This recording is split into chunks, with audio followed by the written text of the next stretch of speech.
Hey guys, Brittany here. So it is time for my wrap-up to be read for July and August. So let's get started. So I read 2 books in July. The first book I finished in July was To All the Boys I Loved Before by Jenny Han. This is a book that I'd heard a lot of really good things about, and I mainly wanted to get this read because I know the movie adaptation is coming on Netflix in August, and I really wanted to check it out. The trailers looked really good, and I can safely say I really enjoyed this. This is a really cute romance book.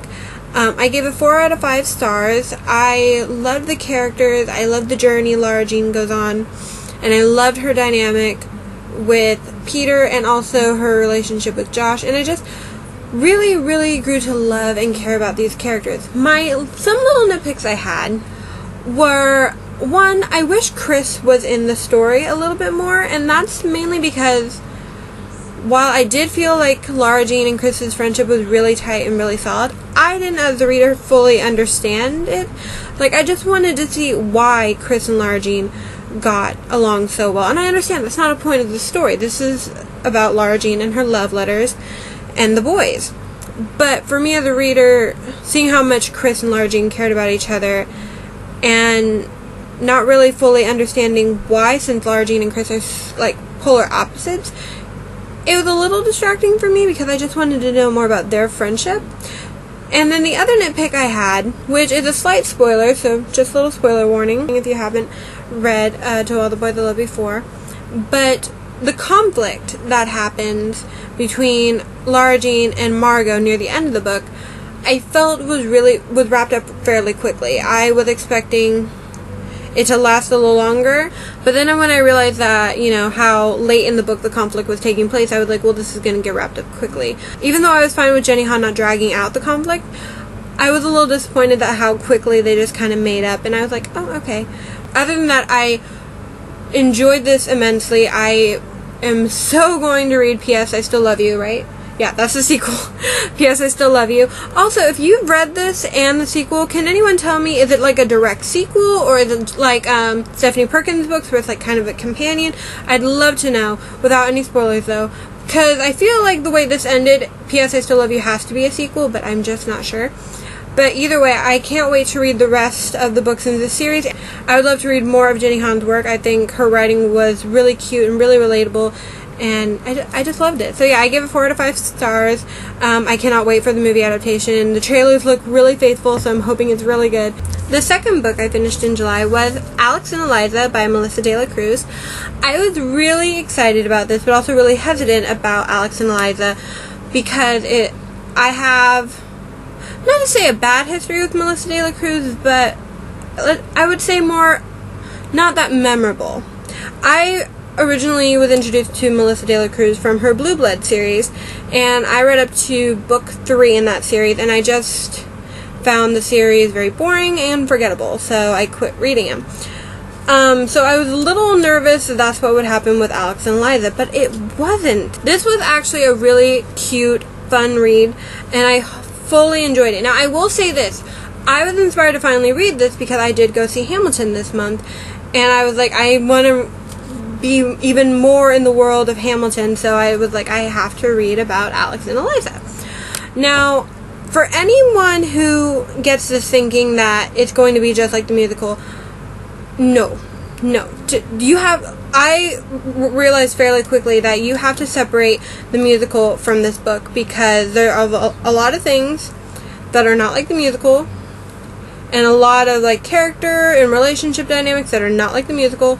So if you're going to read Alex and Eliza by Melissa De La Cruz and you're a fan of Hamilton, you basically have to forget a good majority of what you know from Hamilton to read this book.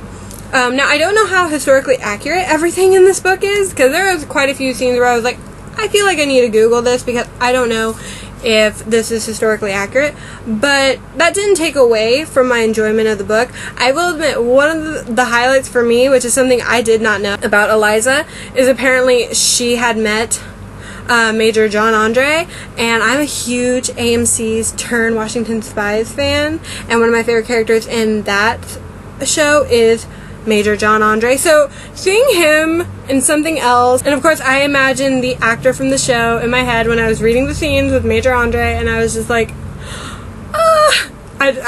it's ridiculous how giddy I got that when I read his name.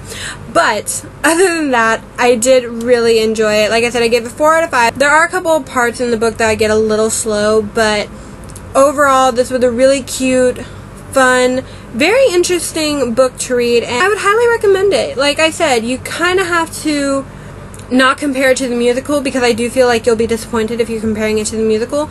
But if you go into this with an open mind and just read it for what it is, I think you'll really enjoy it. Now let's move on to the books that I'm planning to read in August. So first and foremost, I will freaking finish this book.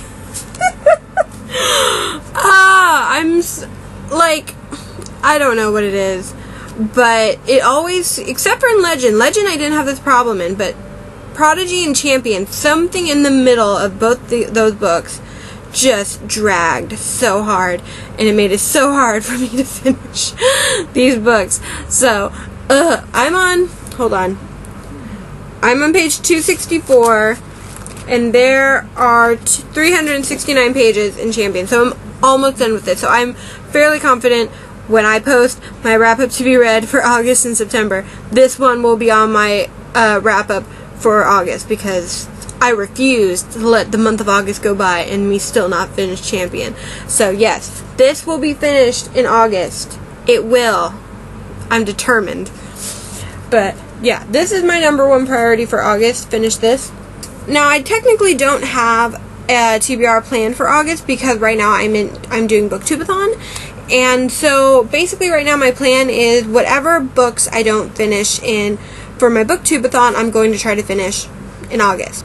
That has been my wrap-up to be read. I really hope you enjoyed this video. What did you guys get read in July? What are you hoping to read in August? Let me know down below. And also, if you have read To All the Boys I've Loved Before and Alex and Eliza, what were your thoughts? Did you like them? Did you not?